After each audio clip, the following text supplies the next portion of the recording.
pourquoi ça se passe, pourquoi ça peut se passer. Depuis un certain nombre d'années, l'exécutif, notamment sous l'impulsion du président de la République, a choisi de transformer les forces de sécurité en une garde prétorienne plutôt qu'en un service public de sûreté. Au bout d'un certain temps, cela a des conséquences et cette conséquence, c'est l'impunité, le sentiment d'impunité plus encore que l'impunité qu'ont pu avoir toutes sortes de voyous, de trafiquants et de mafias et qui fait qu'ils vont aller toujours plus loin. D'abord, toujours plus loin entre eux parce que le trafic va être de plus en plus important, parce que les enjeux financiers deviennent de plus en plus importants, ce qui fait que la concurrence est de plus en plus importante, donc les règlements de compte deviennent de plus en plus importants et au total, ensuite, ce sentiment d'impunité fait qu'on peut s'attaquer à l'État et aux prisons sans avoir le sentiment qu'on va être inquiété. Les forces de sécurité, hein, Heu, elles sont là pour, permettre, à l'exécutif de pouvoir surmonter sa difficulté à s'exprimer publiquement. Quand on va au salon de l'agriculture et qu'on est le président de la République, on a des milliers de policiers autour de soi. Lorsqu'on se déplace ici ou là, il y a des centaines de policiers qui sont mobilisés dans tous les sens et dans tous les domaines. Donc c'est une garde prétorienne qui est là pour faire de la politique. Dans le même temps, on n'est plus capable d'empêcher les rodéos. On n'est plus capable d'arrêter les points de deal. Si, on est capable de le faire une nuit dans une ville avec 14 quotidiens régionaux qui en font le récit complet. Et si le patron du quotidien régional, le lendemain, par exemple, la Provence à Marseille, explique que le point est revenu, le point de deal est revenu le lendemain, alors on le met à pied et on le renvoie jusqu'à ce que sa rédaction fasse grève pour qu'il revienne.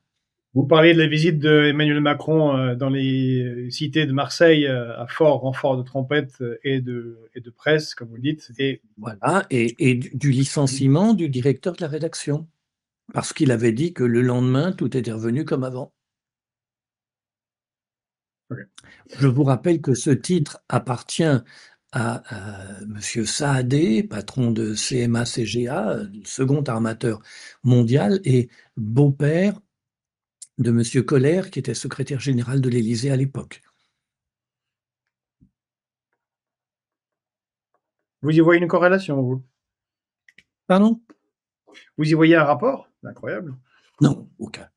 Okay. Aucun. D'ailleurs, s'il y avait eu un rapport, monsieur Koller aurait accepté de se présenter devant les commissions parlementaires qui sont obligatoires quand on est haut fonctionnaire. Il aurait accepté de se présenter devant ces commissions, mais comme il n'avait rien à dire, il n'a pas jugé utile de venir. C'est d'ailleurs ce qu'ont compris les parlementaires qui n'ont pas décerné de mandat d'amener. La société est bien organisée, elle ne donne pas le sentiment de l'impunité, de l'immunité, etc.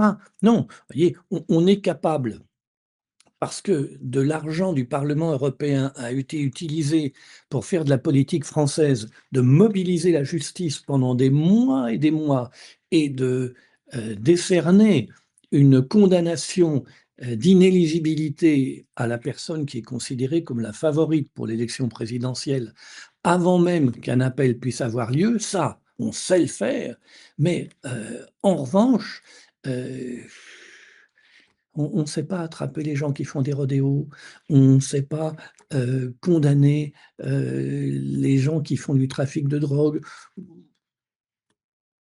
parce que c'est tellement moins important que d'utiliser l'argent du Parlement européen pour faire de la politique française. Je vous rappelle les termes de la condamnation alors que Madame Le Pen est opposée à la Commission européenne. Alors, Black Sheep, j'ai vu vos propos, on va revenir dessus.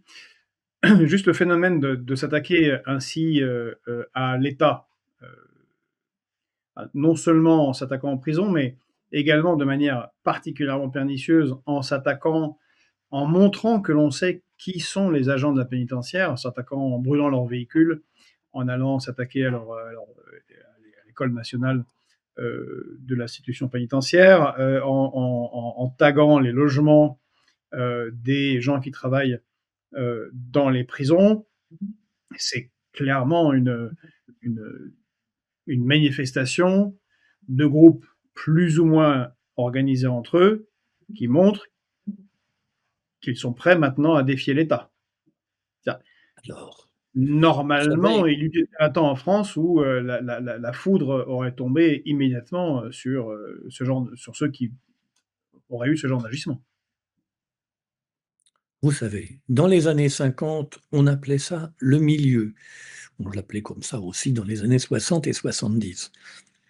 Il était organisé, ces gens se donnaient des rendez-vous, des tuyaux, tout ça, ça existait déjà.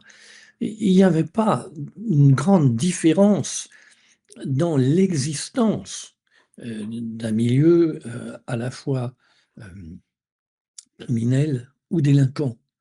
La différence, c'est qu'il n'avait pas ce sentiment d'impunité totale face à l'État, parce que l'État ne laissait pas tomber la société au profit de quelques dirigeants. C'est ça la réalité. La réalité, c'est qu'on a une police et une justice qui sont instrumentées pour faire de la politique et pas pour faire fonctionner correctement la société. Ils sont pas plus bêtes que vous, ils ont même tendance, parce qu'ils sont les dirigeants de ces systèmes mafieux, à être un peu plus intelligents que la moyenne de la population. Et en tout cas, ils se tiennent informés. Et donc, qu'est-ce qu'ils voient? Ils voient que la police est utilisée pour faire de la politique, la justice est utilisée pour faire de la politique, que dans ces conditions, la voie est libre. Donc les agents pénitentiaires sont laissés à eux-mêmes de la même façon que les policiers qui ne sont pas chargés de la protection de telle ou telle autorité de l'État à tel ou tel moment sont livrés à eux-mêmes et aux délinquants ou aux criminels qui voudront bien s'intéresser à eux. Oui, vous liriez tout ça donc à la corruption en tout court et la corruption morale qui touche notre élite politique, élite entre guillemets.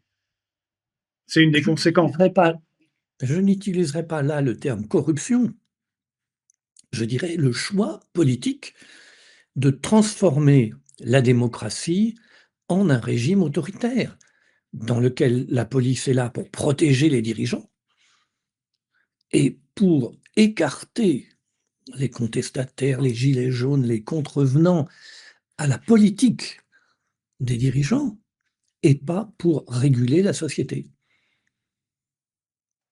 Et beaucoup moins pour réguler la société, en tout cas. Les récentes réformes, notamment de la police judiciaire, qui ont été à l'encontre de tous les acteurs de ce secteur, ont aussi aidé à cela.